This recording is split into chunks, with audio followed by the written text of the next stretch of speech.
દિવસ આવે ત્યારે સમજવું કે સારા કર્મનું ફળ ભોગવી રહ્યા છે, અને જિંદગી રોવડાવે ત્યારે સમજવું કે સારા કર્મ કરવાનો હવે સમય આવી ગયો છે.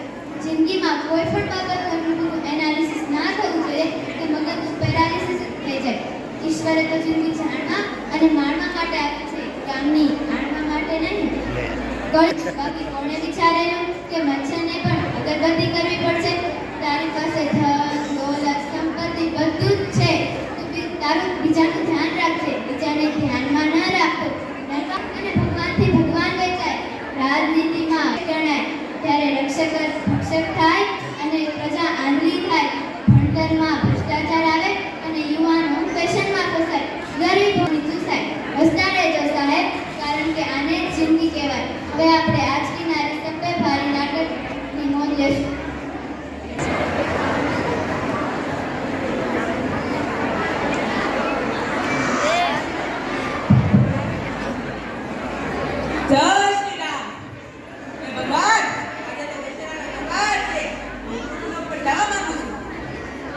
રાવણ, મેં તને પહેલા પણ સમજાવ્યું અને હજી પણ સમજાવું તો નથી રહ્યો. અત્યારે સત્યુગ નથી ચાલી રહ્યું, અત્યારે તો માત્ર કળિયુગ ચાલી રહ્યું. પરંતુ જો ગમે તેવો કળિયુગ આવે પણ પ્રણયમાં પૃથ્વીલોક જેવો આનંદ બીજે ક્યાંય નથી. પ્રિય રાવણ, તું સત્ય કહે છે, પરંતુ આ બધો માત્ર દેખાવ છે. આજનો માણસ ભક્તિ તો અવશ્ય કરે છે, પણ એના કામ તારા કરતા પણ હરામી છે. પરંતુ ભગવાન, આજે પણ લોકોમાં તમારા પ્રતિ અપાર ભક્તિ છે. આજે પણ લોકો બોલાવે છે કે ધર્મનો અધર્મ પર વિજય મેળવે છે, વિજય. પ્રિય રાવણ, તું જે સુખની વાત કરી રહ્યો છો તે તો સત્યુગમાં જ સમાપ્ત થઈ ગયું. અત્યારે તો માત્ર કળિયુગ ચાલી રહ્યું છે. અને ગમે તેવો કળિયુગ આવે પણ ત્રણેય લોકમાં પૃથ્વીલોક જેવું સુખ બીજે ક્યાંય નથી. શું વૈભવ હતો મારો, મારી પ્રિય મદદની મારી કેવી સેવા કરતી હતી. મારી મદદને મળવા માંગુ છું. આજે પણ હું મારી મદદને ચાહું છું. હજારો વાર સુધી તમારી પાસે કોઈ નહીં માંગુ.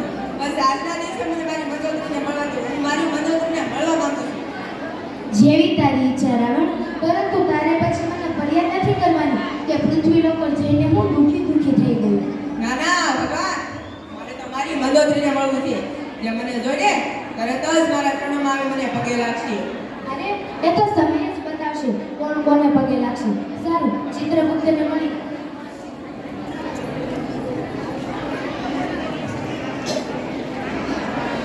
ચિત્રગુપ્ત, ઓ ચિત્રગુપ્ત, ચિત્રગુપ્ત, ઓ ચિત્રગુપ્ત, ક્યાં ખોવાઈ ગયો?